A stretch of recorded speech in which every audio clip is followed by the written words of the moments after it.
A dance floor, office lights, and playing music. Suddenly, there is a global controversy. Well, a short video shows employees inside an Amazon office in India. They were smiling, they were clapping, dancing at what looks like an office celebration. A normal corporate moment, though, until the internet got involved. Across the ocean in the United States, thousands of workers had already lost their jobs. Layoff emails, security badge deactivated, in fact, career paused overnight. The frustration was real, the anger was real. And then somebody reposted the India office clip. And you know what was the caption beneath that particular clip? A sharp accusation. Yes, that while Americans are being laid off, workers in India, they were celebrating.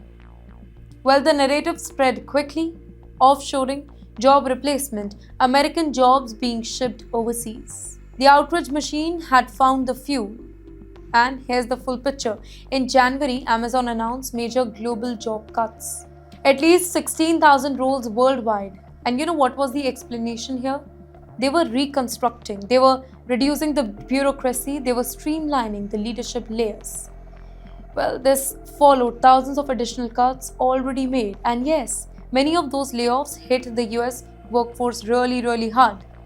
But they were not limited to just one country. Indian offices, they were also affected.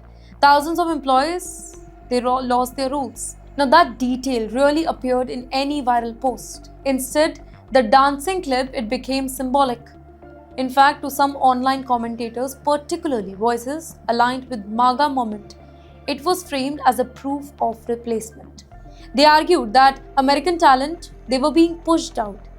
Even when these people were in India, they also said that innovation was declining, that offshoring was hollowing out the corporate America. In fact, some even called for boycotts. The anger, it spilled into the broader claim here. Critics linked to the larger debates about immigration, outsourcing, and global hiring practices. They questioned productivity. They questioned fairness. In fact, they questioned corporate loyalty. But social media rarely pauses for nuisance. Because here's what is missing in many posts. The viral video, it showed a party. It did not show hiring decision. It did not show who was laid off. It did not show the company balance sheet.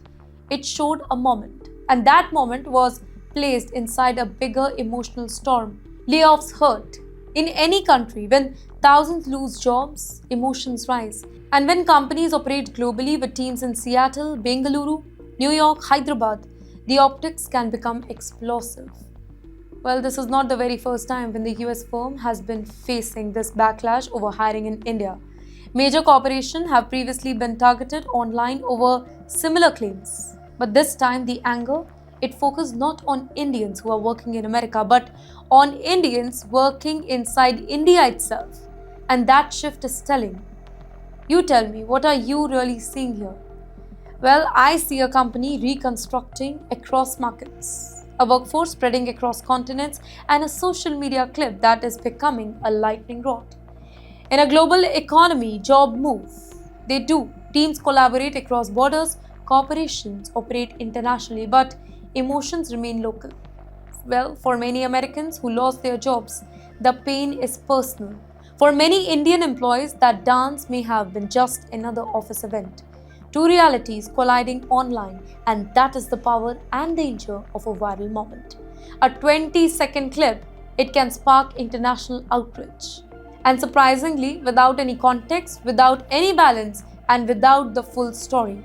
In today's world, perception travels faster than facts, and sometimes a simple office party can turn into global debate about jobs, fairness, and future of work.